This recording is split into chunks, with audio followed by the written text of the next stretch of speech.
les personnes qui viennent à Gamescape sont vraiment très diverses. On a à la fois des groupes d'amis, des familles, des jeunes, des moins jeunes, des filles, des garçons. C'est quelque chose qui plaît à beaucoup de types de personnes différentes. On a effectivement des groupes avec le petit-fils et la grand-mère qui jouent ensemble, tout le monde s'amuse, il n'y a plus de barrière d'âge, vraiment c'est un jeu qui rassemble. Ça, c'est une des choses qui nous avait plu dans le concept. Quand nous on l'avait testé, on avait fait Delphine, donc ma femme, moi et un ami, et Delphine y allait un peu en reculant, et puis finalement elle y a presque pris plus de plaisir que nous, ce qui était assez rafraîchissant parce que c'était une des rares expériences où filles et garçons s'amusaient autant par rapport à d'autres activités type laser game ou paintball où finalement les filles étaient pas très enthousiastes. Donc ça c'est vraiment quelque chose qui nous a plu. Les 3 aventures que propose Gamescape sont toutes liées à l'histoire de Paris. On a par ordre de difficulté le cachot de la Bastille, où là les joueurs sont en 1703 et vont devoir suivre les traces du prisonnier au masque de fer. On a l'entretien d'embauche avec Gustave Eiffel, où là c'est Monsieur Eiffel lui-même qui fait passer un entretien d'embauche un peu particulier à des brillants ingénieurs, au moins en devenir. Et enfin on a le défi de l'alchimiste qui est une des salles les plus difficiles, où il va falloir trouver la pierre philosophale, puisque c'est Nicolas Flamel qui enferme les joueurs dans son auberge médiévale. Alors, Gamescape, la spécificité, c'est effectivement qu'on a des énigmes qui sont réputées pour être assez logiques, mais qui demandent de vraiment réfléchir. On propose effectivement des aventures qui nous paraissaient riches. On voulait des univers complexes, on a voulu travailler à la fois l'aspect scénaristique, la mise en scène, les décors et proposer aux joueurs des challenges qui soient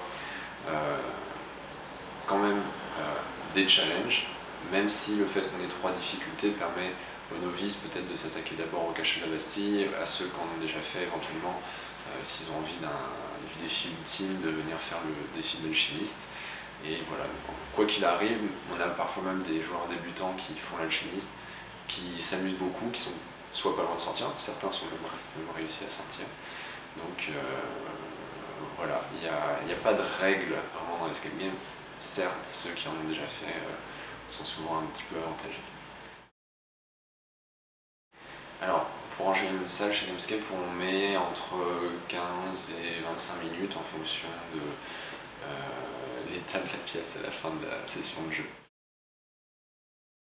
Alors, une anecdote amusante sur Gamescape, effectivement, comme c'est un concept assez récent, assez novateur, on a eu le plaisir de recevoir quelques journalistes, dont le rédacteur en chef de Lotus Noir, qui peut-être est une référence obscure pour certaines personnes, mais pour moi c'était le magazine que je lisais comme la Bible quand j'avais 13 ans, et certes à 30 ans, ça m'a fait quand même quelque chose d'effectivement de voir le nom de Gamescape dans ce magazine.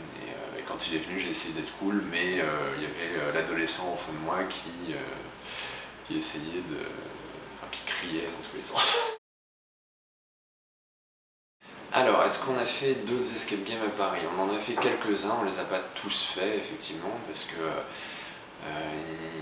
ils s'ouvrent trop vite quoi. Il y en a de plus en plus, ce qui est une bonne chose, parce que ça veut dire que le concept plaît. Mais ouais, on commence à nous aussi prendre un peu de temps pour s'amuser un peu, parce que c'est très sympa de faire jouer les autres, mais nous aussi on est des joueurs et on aime bien ça. Donc du coup on a fait la pièce, Hint Hunt, Mystery Escape, X Dimension, et là on va aller voir nos amis de Living Room qui ont ouvert récemment et qu'on a très hâte de faire. Et qu'on y va pour le record. Ça nous est déjà arrivé de pas sortir, oui, parce que on a échoué lamentablement à Mystery Escape par exemple. Et puis après, c'est intéressant de voir dans quel état d'esprit on y va aussi. Par exemple, quand on avait fait Hint Hunt, on avait demandé à pas avoir d'indice, alors que Litton c'est clairement leur marque de fabrique. Et donc il nous a laissé un peu plus de temps pour pouvoir s'amuser un peu comme ça. Et sinon on a fait la pièce, on est sorti, on y avait été en mode cool et c'était une très chouette expérience, assez frais, vraiment bien.